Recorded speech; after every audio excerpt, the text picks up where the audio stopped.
Du glaubst, Ende August ist es zu spät, noch Stauden zu pflanzen? Dann könnte dir gerade einer der besten Pflanzzeitpunkte durch die Finger gehen. Denn während viele im Garten nur noch Verblühtes abschneiden und langsam an den Herbst denken, kannst du jetzt noch Pflanzen setzen, die dir im nächsten Jahr viel Arbeit abnehmen und dein Beet deutlich voller wirken lassen. Aber nicht jede Staude ist dafür gleich gut geeignet. Ich zeige dir heute 9 robuste Stauden, die du Ende August noch pflanzen kannst. Für Sonne, Halbschatten, trockene Beete und ganz normale Gartenböden. Und bei Nummer 1 kommen wir zu einer Staude, die genau dann ihren großen Auftritt bekommt, wenn viele andere schon langsam Feierabend machen. Vorher aber eine Regel: Pflanze bei großer Hitze lieber nicht. Wähle einen milderen oder bedeckten Tag, wässere einen trockenen Topfballen vorher gründlich und halte die Erde nach dem Pflanzen in den ersten Wochen ausreichend feucht. Du musst also nicht bei 32 Grad mit dem Spaten durchs Beet marschieren wie ein Maulwurf mit Termindruck. Dann starten wir. Nummer 9. Storchschnabel. Wir beginnen mit einem echten Allrounder. Storchschnabel. Je nach Art und Sorte kommt er mit Sonne oder Halbschatten zurecht. Viele Sorten wachsen schön breit und können offene Stellen zwischen höheren Stauden schließen. Wenn dein Beet also aussieht, als hätte jemand beim Pflanzen ein paar Plätze vergessen, musst du nicht überall etwas Neues hineinsetzen. Ein gut gewählter Storchschnabel kann solche Lücken mit der Zeit wunderbar verbinden. Aber schau unbedingt auf die Sorte. Manche bleiben kompakt, andere entwickeln einen deutlich stärkeren Ausbreitungsdrang. Der kleine Topf im Gartencenter sieht nämlich immer sehr harmlos aus. 2 Jahre später weißt du dann plötzlich, warum auf dem Schild Wuchsbreite 80 cm stand. Nummer 8. Bergenie. Für halbschattige Bereiche solltest du dir die Bergenie ansehen. Sie besitzt große, ledrige Blätter und bietet einen Vorteil, den viele klassische Blütenstauden nicht haben. Sie sieht nicht nur während der Blüte gut aus, das kräftige Laub sorgt lange für Struktur. Und manche Sorten bekommen im Herbst und Winter sogar eine attraktive Färbung. Bergenien eignen sich unter anderem für Beetvordergründe, entlang von Wegen oder unter locker stehenden Gehölzen. Sie sind ein bisschen der Kombi unter den Stauden. Vielleicht nicht das erste, womit man beim Nachbarn Eindruck schinden möchte. Aber robust, praktisch und erstaunlich vielseitig. Und damit sind wir erst am Anfang. Denn die nächste Pflanze brauchst du eigentlich gar nicht wegen ihrer Blüten. Nummer 7. Purpurglöckchen. Wenn in deinem Beet weniger Blüten als viel mehr Farbe und Struktur fehlen, kommt das Purpurglöckchen ins Spiel. Heucherer gibt es mit grünen, bronzefarbenen, rötlichen, silbrigen und fast schwarzen Blättern. Damit kannst du selbst schattigere Gartenbereiche gestalten, in denen viele klassische Blütenstauden weniger spektakulär wirken. Die meisten Sorten bevorzugen Halbschatten oder lichten Schatten und einen Boden, in dem das Wasser gut ablaufen kann. Und der große Vorteil? Wenn andere Stauden gerade ihre Blühpause einlegen, muss das Purpurglöckchen überhaupt nichts machen. Es sitzt einfach da und sieht gut aus. Manchmal ist Nichtstun eben doch eine erfolgreiche Gartenstrategie. Nummer 6. Taglilie. Die Taglilie gehört zu den Stauden, die viele Jahre am selben Standort bleiben können. Am besten entwickelt sie sich an sonnigen Plätzen, viele Sorten kommen aber auch mit Halbschatten zurecht. Mit der Zeit entstehen kräftige Horste, die im Beet richtig etwas hermachen. Und der Name Taglilie sorgt manchmal für Verwirrung. Ja, eine einzelne Blüte hält tatsächlich nur kurze Zeit. Aber die Pflanze steht danach nicht mit verschränkten Armen im Beet und sagt: So, das war's von mir. An den Blütenstielen öffnen sich zahlreiche Knospen nacheinander. Wenn du also eine unkomplizierte Staude suchst, die über Jahre bleiben darf, ist die Taglilie eine interessante Kandidatin. Nummer 5. Phlox. Jetzt kommen wir zu einem Klassiker. Hoher Staudenphlox.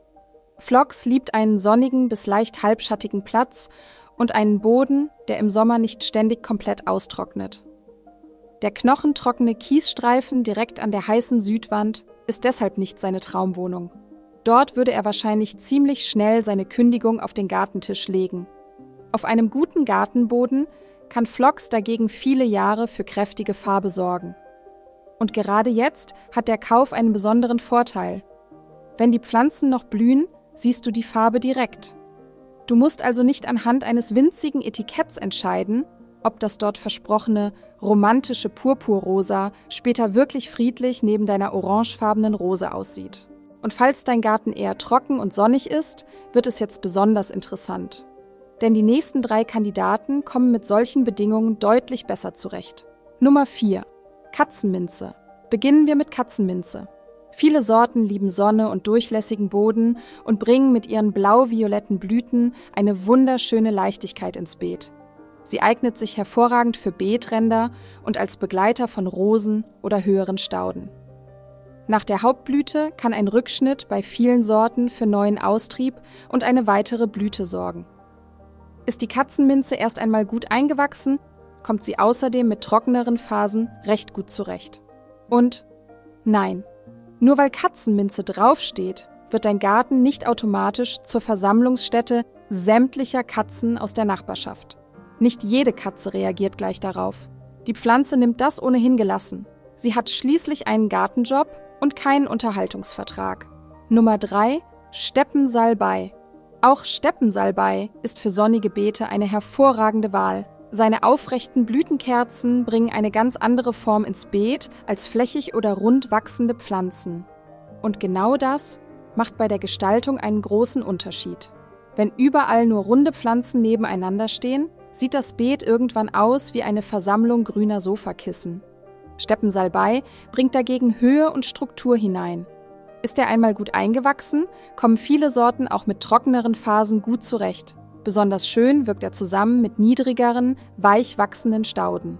Nummer 2. Hohe Fetthenne. Und jetzt kommt eine meiner liebsten Pflanzen für den Spätsommer. Die Hohe Fetthenne. Ihre fleischigen Blätter können Wasser speichern und nach dem Anwachsen verträgt sie trockene Phasen deutlich besser als so manche durstige Beetdiva.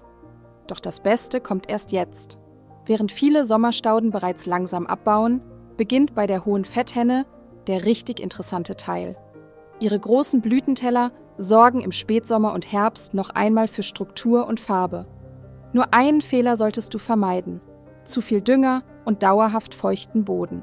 Dann wächst sie weich und kann auseinanderfallen. Bei der Fetthenne gilt deshalb: mehr Pflege ist nicht automatisch bessere Pflege. Und unsere Nummer 1 geht sogar noch einen Schritt weiter, denn sie kann ein Problem lösen, das viele Beete genau jetzt haben. Nummer 1: Herbstaster. Kennst du dieses typische Bild? Im Mai und Juni blüht im Garten alles gleichzeitig. Und irgendwann, im August, schaust du ins Beet und denkst: war's das jetzt schon? Genau hier kommt die Herbstaster ins Spiel. Viele Sorten beginnen dann mit ihrem großen Auftritt, wenn andere Stauden längst über ihren Höhepunkt hinaus sind. Sie bringen im Spätsommer und Herbst kräftige Farbe ins Beet und können damit das sogenannte Augustloch schließen. Je nach Sorte bleiben sie kompakt oder werden deutlich höher. Deshalb lohnt sich vor dem Kauf ein Blick auf die spätere Wuchshöhe. Besonders schön wirken Herbstastern zusammen mit Hoher Fetthenne, Salbei oder Ziergräsern. So bekommst du ein Beet, das nicht schon im August optisch die Gartenmöbel einlagert. Und genau deshalb landet die Herbstaster heute auf Platz 1. Sie übernimmt die Bühne, wenn viele andere schon Feierabend machen. 3 Dinge solltest du jetzt noch beachten, egal welche dieser 9 Stauden du auswählst. Erstens: Pflanze möglichst an einem milden oder bedeckten Tag und nicht mitten in einer Hitzeperiode. Zweitens: wässere frisch gesetzte Stauden, besonders in den ersten Wochen zuverlässig. Auch eine später trockenheitsverträgliche Pflanze ist direkt nach dem Einsetzen noch keine Wüstenpflanze. Und drittens: wähle die Staude passend zu deinem Standort. Aus einem Phlox wird an einer knochentrockenen Südwand keine Fetthenne, egal wie überzeugend du ihm das erklärst.